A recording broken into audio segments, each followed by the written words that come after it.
Now I get David Chen, who is the owner and farmer at Zoe's Garden, a CSA in Layton, Utah. Give that a round of applause, please. David grows more than 600 varieties of naturally grown fruits, vegetables, and herbs for CSA members, farmers markets, and local restaurants. Over to you, friend. Thank you.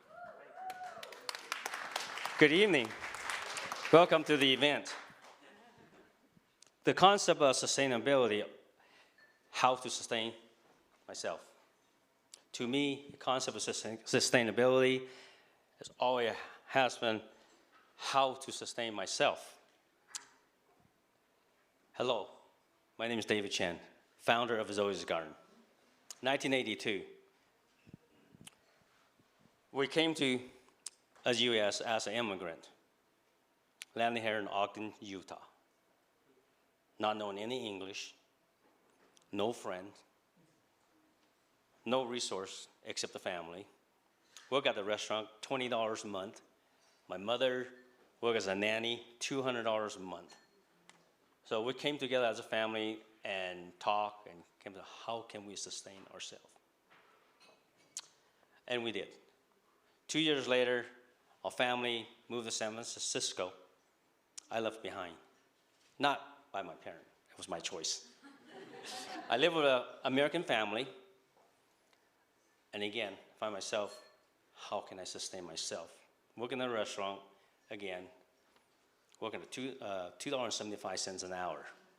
So, but that's that time. 2 years later, I got a call from my mom. Your brother's in trouble. He's not in school, hanging around with the wrong group of people. So I asked Mom, what we're gonna do? She said, well, can he come back? I said, sure, we'd love to. So I left the American family I was staying with, and at that time I was very young. I was 16 and a half, 17 years old. Cannot find an apartment, because legally you can't rent it to a 17-year-old, right? And luckily, a family friend knows someone, owns a house around the corner. So was able to go behind the law and rent us the house. So I moved them in, and again, I found myself, how can I sustain at a young age? But I did, he did. He changed direction, my brother, and he stepped up, went to school, graduated from high school and graduated from college, very proud. He did it himself, not me.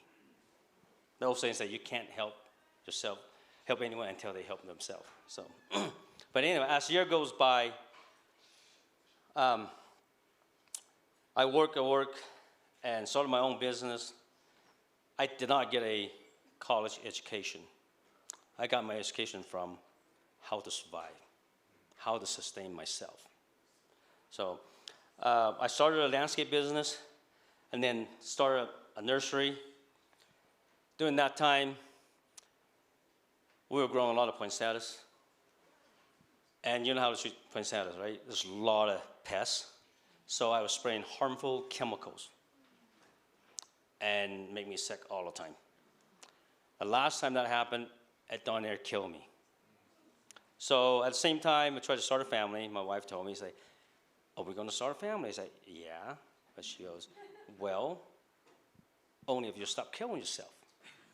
So it took me a moment and come back and say, you know what, she's right. Maybe that's what I have to do. So I started to grow vegetables in the greenhouse without using chemicals. And soon, here goes my daughter, Zoe. And it was interesting. And then one of my customers told me that Zoe means abundant life in Greek. At the same time, I was ready to start growing food in the greenhouse. And I started looking for lands outside and start doing farmings. And we named the farm after Zoe, because it is abundant life, right? And then at the same time, same period of time, I met a gentleman, Jeff William. He was a local federal agent, help us started the program, local CSA, the local movement of here in the Wasatch Front. So he was writing grants and all that, got us all kinds of money to promote local movement. There was 4 farms at that time: Zoe's Garden, East Farm, Bill Organic, and Borski Farm. There's 4 farms that saw the local movement here in the Wasatch Front. So ever since that, everything just keep going. So as far as go to the farm, I try to raise my daughters how to work the land, where the food's coming from, how to plant the seed, how to harvest, how to get to the market, to the consumer. As the time moves on, we have 2 more daughters, a second and the third one. Go to the market, work with the people, how to learn this face-to-face people skill, not on the phone all the time. One time really interesting, she was, Zoe, when she was selling cantaloupes. A gentleman walked up and offered her 50 cents for a $4 cantaloupe. She looked at him right in the face and said, "If you can't afford it, I'm more than happy to give it to you." And that gentleman feels so bad. And she told him a whole story about how early she had to get up at 4 in the morning and bring the food to the market and sell it to the consumer. So my neighbor, she was 6 years old. I didn't teach her that. So, and I would teach my daughters how to be generous, give back to the local community every chance they get. And respect your customer, respect your people. One instance, my second daughter, I think she was about 4 years old. And we were really busy at the farmer's market. And she loved the fresh fruit and vegetables. She was eating a peach.